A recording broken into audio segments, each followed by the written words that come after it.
신문 브리핑입니다. 동아일보부터 보시죠. 통합진보당 혁신비상대책위원회가 북한의 핵과 3대 세습, 인권 문제에 대해 비판적인 입장을 밝히기로 했습니다. 종북 논란을 의식한 행보로 보입니다. 사면입니다. 검찰이 국무총리실의 민간인 불법 사찰 사건 재수사 결과를 발표한 후 정치권의 후폭풍이 커지고 있습니다. 야당은 물론이고 새누리당에서도 검찰의 수사가 미흡하다는 지적이 잇따르고 있습니다. 새누리당은 국정조사라도 하겠다고 밝혔습니다. 조선일보입니다. 손학규 민주통합당 상임고문이 어제 대선 출마를 공식 선언했습니다. 안철수, 문재인, 김두관 등 범야권의 유력 후보 가운데 처음입니다. 손 고문은 서울 광화문 광장 세종대왕 동상 앞에서 국민과 소통하는 소통령, 중소기업을 살리고 중산층을 늘리는 중통령, 국민 남북 대통합을 이루는 대통령이 되겠다고 말했습니다. 같은 신문 신면입니다. 납북자 가족 모임의 최성용 대표가 어제 북한 내부 소식통을 통해 총 7통의 사망 확인서를 열람했다고 밝혔습니다. 이 중에는 통영의 딸 신숙자 씨, 일본인 납치 피해자 메구미 씨도 포함되어 있는 것으로 알려졌습니다. 최 대표가 공개한 사망 확인서 필사본에 따르면 신숙자 씨는 2008년 11월 23일 사망했으며 사인은 간병변으로 돼 있습니다. 중앙일보를 보시죠.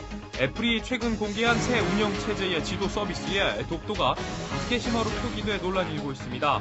이번 버전에는 기존에 사용하던 구글 맵 대신 애플의 자체 지도 서비스가 탑재됐는데 검색창에 독도라고 검색하면 검색이 안 되고 다케시마로 검색을 해야 독도의 지도가 뜹니다. 같은 신문 20면입니다. 폭발물 처리 로봇과 같은 대테러 장비 납품업자에게 계약을 몰아주고 억대의 금품을 받은 현지 경찰관이 적발됐습니다. 서울 양천경찰서 박모 경감은 초등학교 동창인 공범과 함께 납품업자에게 총 1억 870만 원을 건네받고 경찰의 대테러 장비 계약 180건 가운데 83건을 몰아준 것으로 알려졌습니다. 한겨레입니다. 민간인 사찰 사건 수사 때 드러난 관봉 5천만 원에 대해 민주통합당이 99% 확실한 청와대 업무 추진비라고 주장하고 나섰습니다. 또 관봉띠가 붙은 이 돈이 인출된 은행까지 알고 있다고 말했습니다. 검찰은 이번에 수사 결과를 발표하면서 이 돈에 대해 추적이 불가능했다고 밝힌 바 있습니다. 마지막으로 스포츠 동아입니다. 어제 프로야구 LG전에서 SK의 에이스 김광현이 확실하게 부활한 모습을 보였습니다. 선발 등판한 김광현은 6이닝 동안 탈삼진 7개를 곁들여 6안타 무실점의 완투를 보였습니다. SK는 2대0의 승리를 얻었습니다. 지금까지 신문 브리핑이었습니다.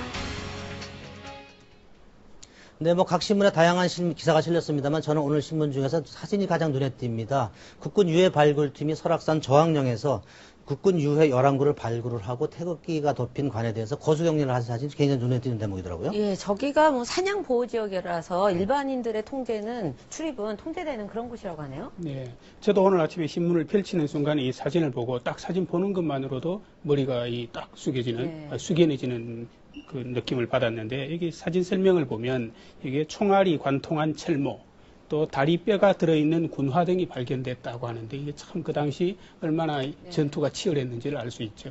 예, 그 국방부에서는 이렇게 유해 발굴단까지 편성을 해서 전국에 있는 그 국군 장병들, 희생된 장병들을 좀 찾아내고 있는데 국민적인 관심이 한 번 더 있어야 될 것 같습니다. 예, 저는 좀 이 사진과 함께 그 옆에 있는 기사들 보면 이석기 의원 국기에 대해서 경례 안 하고 논란이 됐었잖아요. 그거하고 좀 묘한 대비를 이루는 게 좀 재밌게 좀 느껴졌습니다. 네.